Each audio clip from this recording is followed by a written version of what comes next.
Namaskar and welcome to the first session of the subject of Auditing and Corporate Governance. I, Dhruvika Kanabar from Sri A.K. Doshi Mahila College, Jamnagar, welcomes you all. આપણે વાઉચિંગનું unit discuss કરી રહ્યા હતા, જેમાં આપણે વાઉચિંગનો અર્થ, એની definition, વાઉચિંગના એસેન્શિયલ એલિમેન્ટ્સ આવશ્યક તત્વો, વાઉચિંગના હેતુઓ અને એનું મહત્ત્વ, objectives and importance of vouching અને વાઉચિંગ કરતી વખતે ઓડિટરે ધ્યાનમાં રાખવાના મુદ્દાઓ, points to be considered while vouching, points an auditor should consider while vouching, એ ટોપિક ઉપર ડિસ્કશન જે છે એ આપણે કર્યું. હવે આપણે અમુક વ્યવહારોનું ડિસ્કશન કરવાનું છે કે જે એકચ્યુઅલમાં જ્યારે એ વ્યવહારનું એ ફાઇનાન્શિયલ ટ્રાન્ઝેક્શનનું, એ નાણાકીય વ્યવહારનું, એ રોકડની આવકનો હોય કે જાવકનો, ખર્ચનો હોય કે આવકનો, એ વ્યવહારનું વાઉચિંગ જે છે એ કઈ રીતે કરવામાં આવે અને કયા કયા દસ્તાવેજો એમાં તપાસવામાં આવે, એનું આપણે જે છે એ હવે ડિસ્કશન કરવાનું છે. So let's start the discussion about vouching of various financial transactions. વિવિધ નાણાકીય વ્યવહારોના વાઉચિંગ જે છે એનું આપણે હવે ડિટેલ્સ જોવાની છે. એ ડિટેલ જોતા પહેલાં એક સિમ્પલ અન્ડરસ્ટેન્ડિંગ જે છે એ ડિસ્કસ કરવી છે કે કોઈ પણ પ્રકારનો વ્યવહાર હોય એમાં એનું વાઉચિંગ કરતી વખતે અમુક વ્યવહાર ફિક્સ હોય કે આટલા વાઉચર્સ જે છે એમાં તપાસવાના આવે. એટલે એ એક જે લિસ્ટ છે એ આપણે પહેલાં જોઈ લઈએ. જેમ કે કોઈ રોકડ આવકનો વ્યવહાર હોય.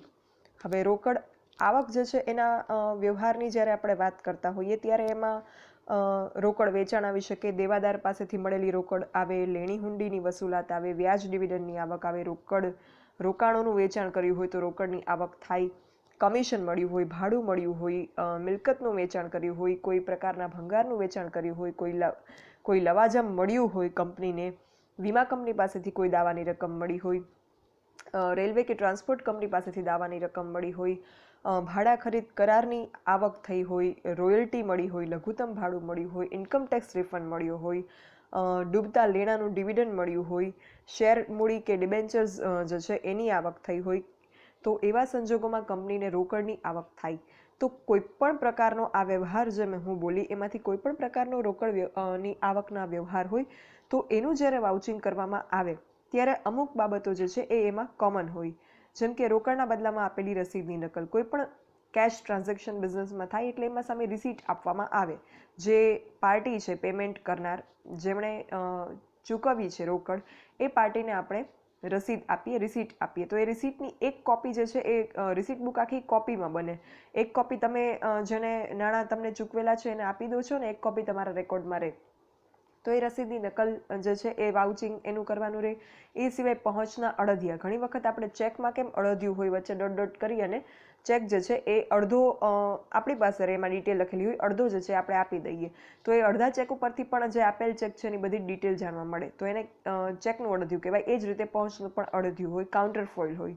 તો એ ભરતીયું એટલે કે ઇનવોઇસ, કરાર, કોઈ કોન્ટ્રાક્ટ થયો હોય પક્ષકાર સાથે તો એ, પત્ર વ્યવહાર, કોઈ કોરસ્પોન્ડન્સ થયેલો હોય, સભા નોંધ, સભામાં કોઈ બાબત જે છે એનો ઠરાવ પસાર કર્યો હોય, રિઝોલ્યુશન થયું હોય તો એની નોંધ, સભા મિનિટ્સ મીટિંગની, પછી ઠરાવ એટલે કે કોઈ રિઝોલ્યુશન પાસ થયું હોય તો એ, અને બેંક પાસબુક, આ બધું જે છે એ ચકાસવાનું રહે જ્યારે કોઈ રોકડની આવકનું વાઉચિંગ થતું હોય ત્યારે.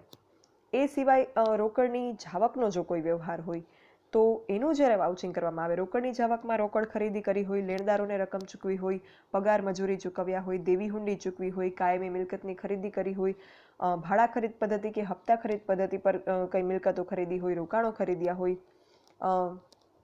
કોઈ ખર્ચાઓ, મુસાફરી ખર્ચ કે ભથ્થાઓનું ખર્ચ હોય, લીધેલી લોન હોય એના ઉપર વ્યાજ ચૂકવ્યું હોય, સ્ટેશનરી એક્સપેન્સીસ હોય, વીમાનું પ્રીમિયમ ચૂકવ્યું હોય, બીજો કોઈ પરચુરણ ખર્ચ હોય, બેંક સાથે કંઈ વ્યવહાર હોય, પછી ટેકનિકલ જ્ઞાન મેળવવાનો ખર્ચ હોય, કાનૂની ખર્ચ હોય, લીગલ એક્સપેન્સીસ, પછી કોઈ જકાત ચૂકવી હોય, કમિશન ચૂકવ્યું હોય, કોઈ ટેક્સીસ પે કર્યા હોય, વેચાણ વેરો કે આવક વેરો, સેલ્સ ટેક્સ ઓર ઇન્કમ ટેક્સ, ડિવિડન્ડ ચૂકવ્યું હોય આપણી કંપનીના શેર હોલ્ડર્સને, પછી લોન અને ડિવેન્ચર પર વ્યાજ ચૂકવ્યું હોય, ડિરેક્ટર્સને ફી અને રેમ્યુનરેશન મહેનતાણું ચૂકવ્યું હોય, પ્રાથમિક ખર્ચ થયો હોય, શેર બહાર પડતા વટાવ જે છે એનો ખર્ચ થયો હોય, એ સિવાય શેર વેચાણ ઉપર જે બાહેંધરી લેવામાં આવે તો એ બાહેંધરી કમિશન અને દલાલીનો ખર્ચ હોય કે પછી ઓડિટરની ફીનો ખર્ચ હોય, આ બધા જ ખર્ચામાં રોકડ જે છે એ જાય છે, ખર્ચ છે. તો આ રોકડની જાવકના જે વ્યવહાર હોય એમાં વાઉચિંગ જ્યારે થાય ત્યારે વાઉચરો કયા તપાસવા જોઈએ? તો ચૂકવેલી રોકડની મળેલ રસીદ હોય, આવક હોય એમાં આપેલ રસીદ હોય, આમાં મળેલ રસીદ હશે, ભરતીયું આમાં પણ હશે, ઇનવોઇસ, માગણી પત્રક, રોકડ જે છે એની માગણી થઈ હોય તો એનું પત્રક હશે, કરાર હશે, કોઈ પાર્ટી સાથે કોન્ટ્રાક્ટ કરેલો હોય, પત્ર વ્યવહાર, કોરસ્પોન્ડન્સ, ઠરાવ થયો હોય, સભા નોંધ, એ સિવાય ચેકના અણધિયા અને પાસબુક. તો આ રીતે રોકડની આવક જાવકના જે અલગ અલગ વ્યવહારો હોય એમાં આ પ્રકારના વાઉચર્સ જે છે એ તપાસવામાં આવતા હોય છે વાઉચિંગ કરતી વખતે. એના પછી કોઈ ખરીદીનો વ્યવહાર હોય કોઈ પણ પ્રકારની, તો એમાં ભરતીયું હોય, માલના ઓર્ડરની નકલ હોય, માલનું આવકપત્રક હોય, પત્ર વ્યવહાર હોય, ઠરાવ હોય, આ બધું જે છે એનું વાઉચિંગ કરવાનું રહે, એટલે તપાસવાનું રહે અને એની નોંધ હિસાબી ચોપડામાં બરાબર થયેલી છે, બધા જ વ્યવહારોની નોંધ થયેલી છે, એ બધું એની સત્યતા અને યોગ્યતા જે છે એ તપાસવામાં આવે. એ સિવાય ખરીદ માલ પરત, ખરીદેલો માલ જ્યારે પાછો જે છે એ મોકલવામાં આવે ત્યારે મોકલેલ ઉધાર ચિઠ્ઠીની નકલ અથવા તો મળેલ જમા ચિઠ્ઠી સામેના પક્ષકાર તરફથી માલ વેચનાર પાસેથી, એ સિવાય માલ પરતની નોંધ, માલ જાવક પત્રક, પત્ર વ્યવહાર અને વેચનાર પાસેથી મળેલ જમા ચિઠ્ઠી, આ બધું જે છે એનું વાઉચિંગ કરવામાં આવે. એ સિવાય ખરીદી સિવાય કોઈ વેચાણનો વ્યવહાર હોય તો એમાં પણ સેમ ખરીદી જેવા જ પણ એનાથી સેજ અલગ, જેમ કે ખરીદી જે છે એમાં માલનું આવકપત્રક હતું અને વેચનાર પાસેથી જમા ચિઠ્ઠી જે છે એનું વાઉચિંગ થતું હતું, તો અહીંયા માલનું જાવક પત્રક તપાસવામાં આવશે અને ગ્રાહક પાસેથી મળેલ જમા ચિઠ્ઠી જે છે એ તપાસવામાં આવશે. બાકીના જે વાઉચર્સ છે જેમ કે ભરતિયાની નકલ છે, મળેલ ઓર્ડરની નકલ, પત્ર વ્યવહાર, ઠરાવ, પાસબુક, આ બધું જે છે એ ખરીદ વેચાણના વ્યવહારોમાં સમાન રહેશે. એટલે આટલા વાઉચર્સ જે છે એ વેચાણ અને વેચાણ પરતના વ્યવહારમાં તપાસવાના રહે છે. એ સિવાય મળેલ લેણી હુંડી અને સ્વીકારેલ લેણી હુંડી, એના વ્યવહારો કોઈ હોય ત્યારે હાથ પરની લેણી હુંડી, રોકડ મેળની આવક બાજુની નોંધ, બેંકનું પ્રમાણપત્ર, લેણી હુંડીની નોંધ, સ્વીકારેલ લેણી હુંડીમાં પત્ર વ્યવહાર, રોકડ મેળની જાવક બાજુની નોંધ, દેવી હુંડીની નોંધ અને બેંક પાસબુક, આ બધું જે છે એ તપાસવાનું રહે. સ્વીકારેલ લેણી હુંડી એટલે એ સામેના પક્ષકાર માટે લેણી હુંડી છે અને આપણા માટે જે છે એ દેવી હુંડી થશે. સામેના પક્ષકાર માટે બિલ્સ રિસીવેબલ અને આપણા માટે બિલ્સ પેએબલ થશે. તો એ રીતે લેણી હુંડી અને દેવી હુંડીના વ્યવહાર હોય એમાં આટલા વાઉચર્સ જે છે એ તપાસવાના રહે. તો આ રીતે જે છે આ લિસ્ટ આપણે જે ડિસ્કસ કર્યું, આ બધા કોમન વાઉચર્સ ટુ બી ઇન્વેસ્ટિગેટેડ એ છે. એટલે કોઈ પણ પ્રકારનો વ્યવહાર તમને પૂછવામાં આવે કે આ વ્યવહારના વાઉચિંગ કઈ રીતે થશે, આ ખર્ચ કે આવકનું કે જાવકનું વાઉચિંગ કઈ રીતે થશે, તો એમાં જે છે એ અમુક આ બધા વાઉચર્સ જે છે એ કોમન હશે એના વાઉચિંગ કરતી વખતે. તો આ એક લિસ્ટ જે છે એ તમારે યાદ રાખી લેવું. અને અકાઉન્ટિંગ એન્ડ ઓડિટિંગના બેઝિક પ્રિન્સિપલ્સ તમને જો સમજાતા હશે, ફંડામેન્ટલ્સ સમજાતા હશે તો તમારે એકવાર વાંચી જશો તો પણ યાદ રહી જશે.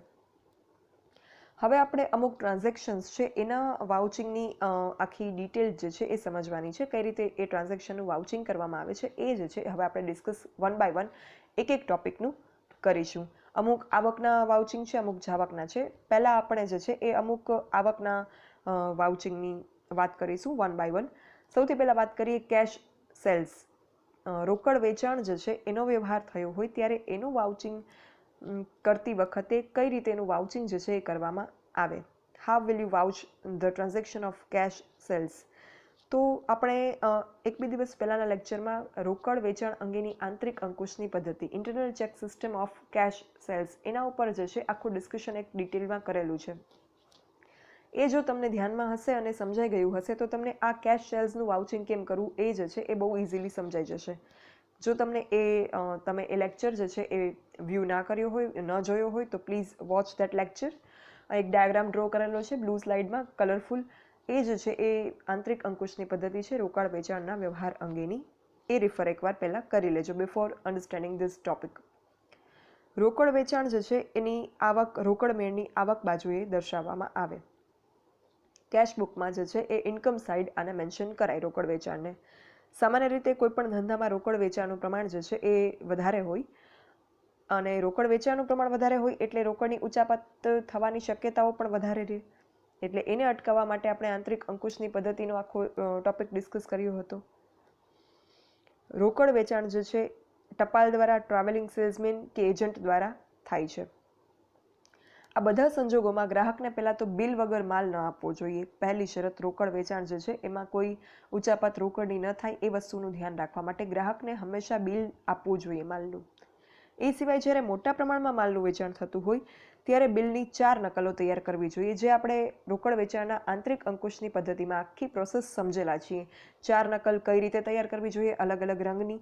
એ 4 નકલ પહેલાં સેલ્સમેન તૈયાર કરશે, પછી સેલ્સમેન જે છે એમાંથી 2 નકલ જે છે એ એક ગ્રાહક 2 નકલ ગ્રાહકને આપશે અને 1 નકલ ડિલિવરી મેનને આપશે અને 1 નકલ સેલ્સમેન પોતે રાખશે. પછી ગ્રાહક જે છે એ આ 2 નકલ લઈ અને કેશિયર પાસે જશે.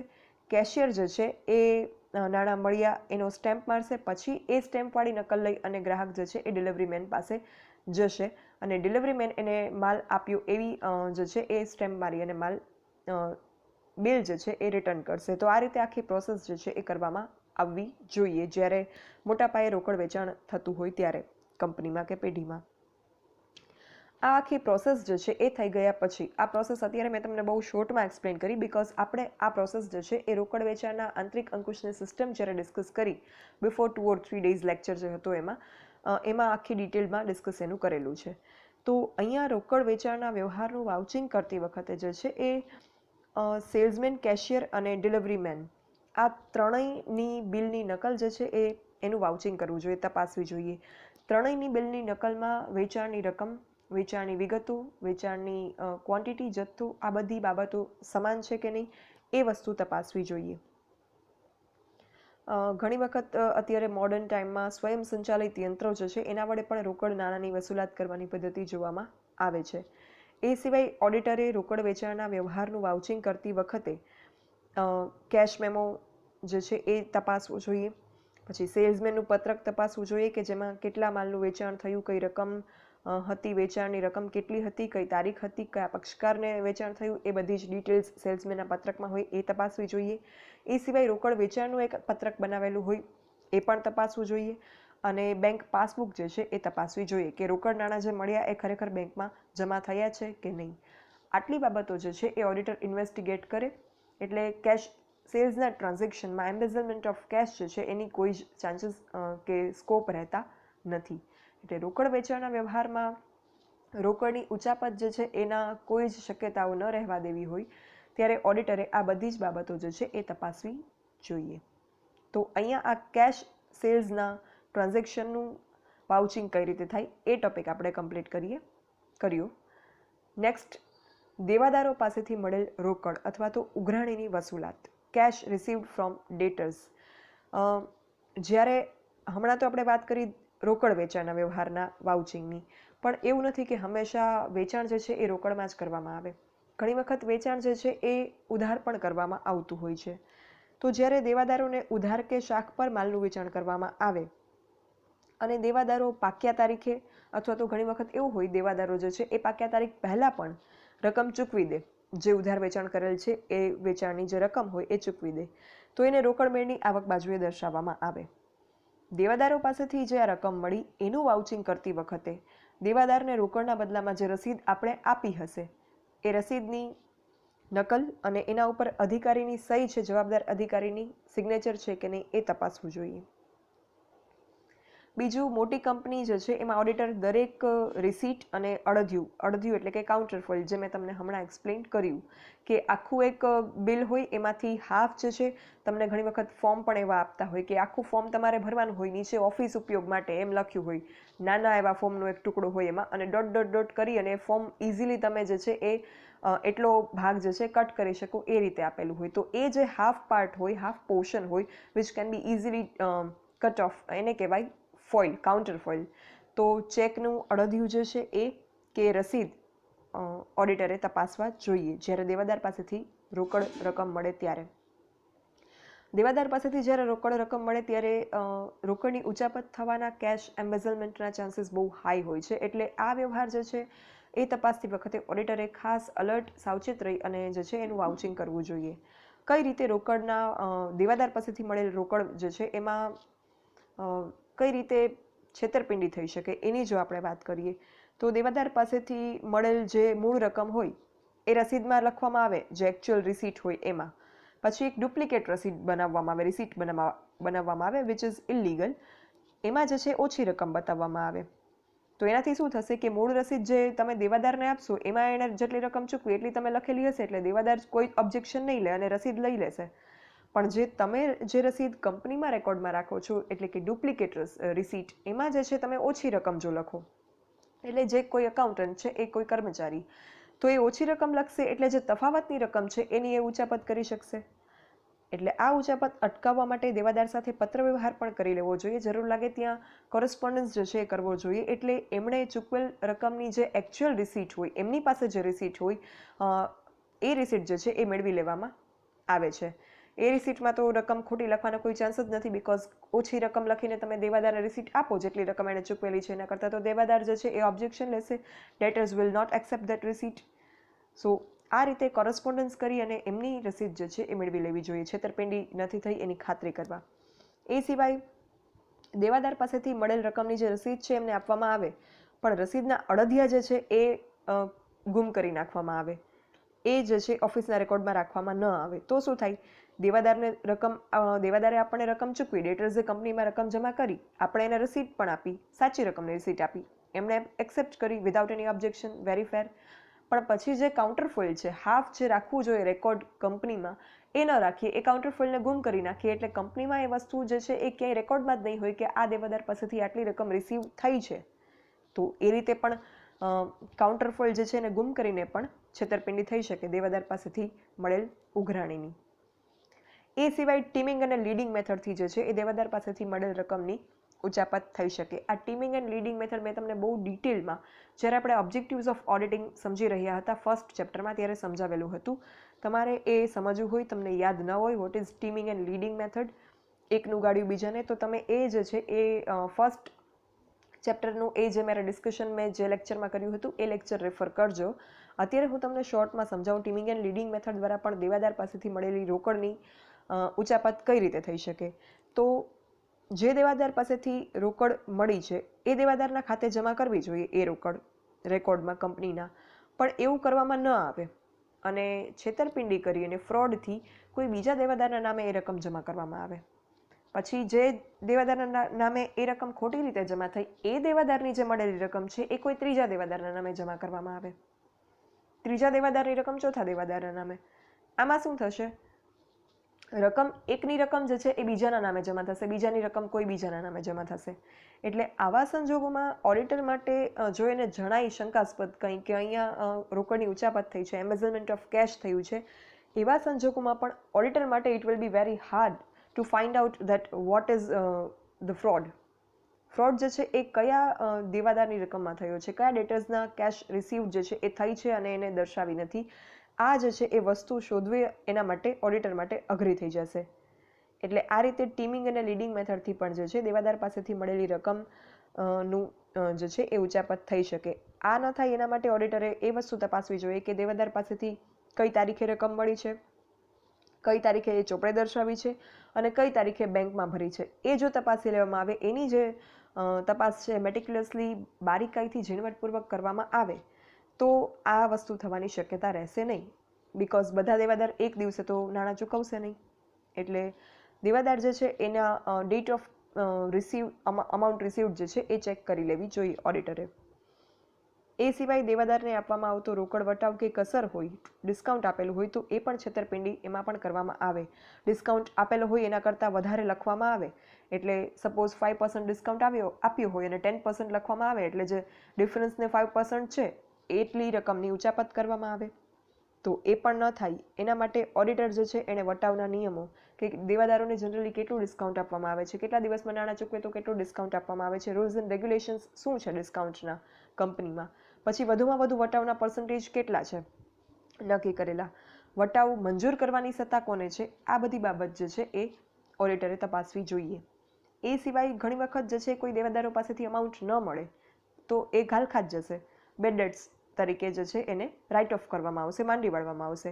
તો ઘાલખાત માંડી વાળવાની બાબતમાં પણ ઉચાપત થઈ શકે. ઘણી વખત જે છે એ લેણાની રકમ પણ હજી એનો ટાઈમ પીરિયડ બાકી હોય ચૂકવણાનો અને એને ઘાલખાત તરીકે માંડી વાળવામાં આવે અને પછી દેવાદાર જે છે એ જ્યારે રકમ ચૂકવે ત્યારે એ રકમ જે છે એની ઉચાપત કરી લેવામાં આવે.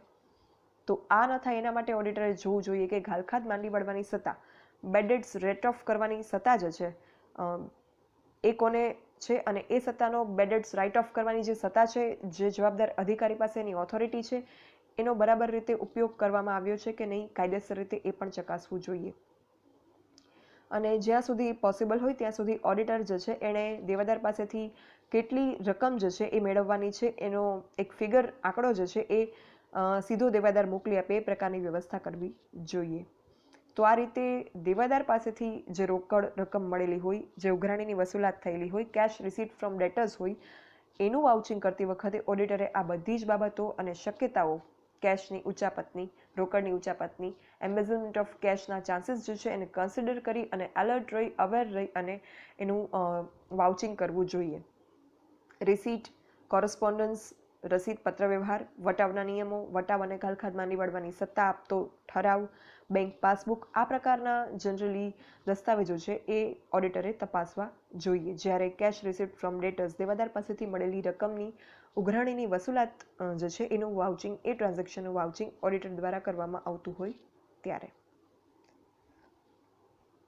એના પછીનું એક આવકની વાત કરીએ તો income from interest and dividend. વ્યાજ અને ડિવિડન્ડની આવક, આ ટ્રાન્ઝેક્શન જે છે, આ આવક જે છે, ઇન્કમ છે, એનું વાઉચિંગ કરતી વખતે કઈ રીતે વાઉચિંગ કરવામાં આવે અને કયા પ્રકારના દસ્તાવેજો તપાસવામાં આવે. What documents should be investigated while vouching the income from interest and dividend. એની જો વાત કરીએ, પહેલાં તો ઇન્ટરેસ્ટ એન્ડ ડિવિડન્ડ કેના ઉપર મળે અને કેવા સંજોગોમાં કંપનીને મળે. તો કંપની જે છે એ અલગ અલગ જગ્યાએ રોકાણ કરતી હોય, કંપની પોતાની કેપિટલ હોય એ જે છે એને ક્યાંક ક્યાંક એને ઇન્વેસ્ટ કરતી હોય, રોકાણ કરતી હોય. એ રોકાણ બેંકમાં મૂકેલ બાંધી મુદતની થાપણના સ્વરૂપમાં હોઈ શકે, ફિક્સ ડિપોઝિટ ઇન બેંક. પછી એ સિવાય એ રોકાણ જે છે એ કોઈને લોન તરીકે આપેલું હોય એમ હોઈ શકે. એ સિવાય પેઢી કે કંપની જે છે એણે ક્યાંય શેરમાં ઇન્વેસ્ટ, કોઈ બીજી કંપનીના શેરમાં ઇન્વેસ્ટ કર્યું હોય એવું બની શકે, ડિબેન્ચરમાં ઇન્વેસ્ટ કર્યું હોય એવું પણ બની શકે. તો આ રીતે કંપની જે છે એ પોતાની પાસે રહેલી વધારાની રોકડ હોય કે મૂડી હોય, કેપિટલ કે કેશ જે છે એને ઇન્વેસ્ટ કરતી હોય in bank FD or in form of loan to any company or individual or institution or in form of shares or debenture. આ રીતે કંપની જે છે એ ઇન્વેસ્ટ કરતી હોય. તો આવા સંજોગોમાં કંપની જે છે એને નિશ્ચિત સમયના અંતરે આવા રોકાણો ઉપર આવક ઊભી થશે. જેમ કે બેંક એફડી હોય, ફિક્સ ડિપોઝિટ ઇન બેંક, બેંકની બાંધી મુદતની થાપણ, તો એના ઉપર જે છે એને વ્યાજ મળશે, ઇન્ટરેસ્ટની ઇન્કમ મળશે. પછી લોન ધીરેલી હોય, લોન જે છે એ આપેલી હોય, ડિસ્બર્સ કરી હોય, તો એના ઉપર પણ ઇન્ટરેસ્ટની ઇન્કમ આવશે. પછી કંપની કે પેઢીએ શેરમાં ક્યાંય ઇન્વેસ્ટ કરેલું હશે તો એના ઉપર ડિવિડન્ડ મળશે, સિક્યોરિટીઝ ઉપર ડિબેન્ચર્સ હશે તો એના ઉપર વ્યાજ મળશે.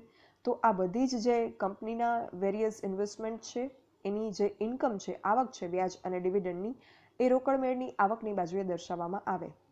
કેશ બુકમાં ઇન્કમ સાઇડ આ બધું જે છે એ મેન્શન કરવામાં આવે. હવે આનું વાઉચિંગ જે છે એ ઓડિટરે કરતી વખતે કયા કયા ડોક્યુમેન્ટ્સ ઇન્વેસ્ટિગેટ કરવા જોઈએ એની જો વાત કરીએ તો બેંકમાં બાંધી મુદતની થાપણ હોય, ફિક્સ ડિપોઝિટ કઢાવી હોય, તો એનું વ્યાજ જે છે એ મળ્યું છે ખરેખર કે નહીં એ જોવા માટે બેંકની પાસબુક તપાસવી જોઈએ ઓડિટરે. અને એ પાસબુક એકચ્યુઅલ ઓરિજિનલ પાસબુક છે એ વસ્તુ જે છે એન્શ્યોર કરવી જોઈએ ઓડિટરે. કોઈ નકલી પાસબુક તો પ્રેઝન્ટ કરવામાં નથી આવી, એ વસ્તુ જે છે એનું જે છે ખાતરી ઓડિટરે કરવી જોઈએ.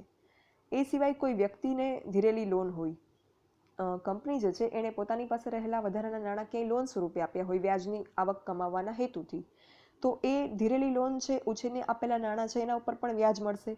તો એ વ્યાજ આવ્યું છે કે નહીં, વ્યાજનો દર કેટલો છે, ઇન્ટરેસ્ટ રેટ કેટલો છે, કેટલા ટાઈમનું છે, એ બધી બાબતને ધ્યાનમાં રાખવી જોઈએ. અને એની રિસીટ જે છે એ ચેક કરવી જોઈએ, રસીદ ચેક કરવી જોઈએ. જ્યારે વ્યાજની રકમ મળશે ત્યારે આપણે સામેની વ્યક્તિ જે વ્યાજ આપનાર છે, જેમને લોન આપવામાં આવી છે એની આપણે રિસીટ આપશું, તો એ રિસીટ જે છે એની કોપી ચેક કરવી જોઈએ ઓડિટરે. એ સિવાય સિક્યોરિટીઝમાં ઇન્વેસ્ટમેન્ટ કર્યું હોય કંપનીએ, શેર્સ એન્ડ ડિબેન્ચર્સમાં, તો એ ઇન્વેસ્ટમેન્ટ ઉપર, એ રોકાણ ઉપર ડિવિડન્ડની આવક હોય, ડિવિડન્ડ વોરંટ હોય, પછી ચેક હોય, ચેક સાથે કોઈ લેટર હોય. જનરલી ડિવિડન્ડ કે વ્યાજ હોય ડિબેન્ચરનું, એની સાથે ચેક સાથે લેટર હોય કે આની સાથે ચેક જે છે એ મોકલવામાં આવે છે શેરના ડિવિડન્ડનો કે ડિબેન્ચર્સના ઇન્ટરેસ્ટનો. તો ચેક સાથેનો પત્ર, ડિવિડન્ડ વોરંટ કે પછી અડદિયું, કાઉન્ટરફોઇલ ચેકનું. કાઉન્ટરફોઇલ મેં તમને હમણાં એક્સપ્લેન કર્યું વોટ ઇઝ ધેટ. તો આ બધા ડોક્યુમેન્ટ્સ જે છે એ ઓડિટરે તપાસવા જોઈએ. હવે આ રોકાણો સિવાય ઘણી વખત કોઈ ખાસ હેતુ માટે ઊભા કરેલ ફંડમાં રોકાણો જે છે એ વેચવામાં આવતા હોય તો એ અંગે થયેલો નફો હોય કે નુકસાન હોય એ ફંડ ખાતે લઈ જવું પડે. તો શેર પર મળેલ ડિવિડન્ડ કંપનીના વાર્ષિક હિસાબ અને ડિરેક્ટરના અહેવાલ સાથે સરખાવી અને એ તપાસવું જોઈએ. અને અસીલ કંપની જે હોય, ઓડિટર જે કંપનીના રોકાણો નું આવકનું વાઉચિંગ કરતા હોય, એના કંપનીના રોકાણો બહુ વધારે હોય તો એ રોકાણોની ખાતાવહી અલગ રાખવામાં આવતી હોય તો એ ઇન્વેસ્ટમેન્ટ લેજર્સ જે છે એ ઓડિટરે તપાસવાનો જે છે એ ધ્યાનમાં રાખવું જોઈએ.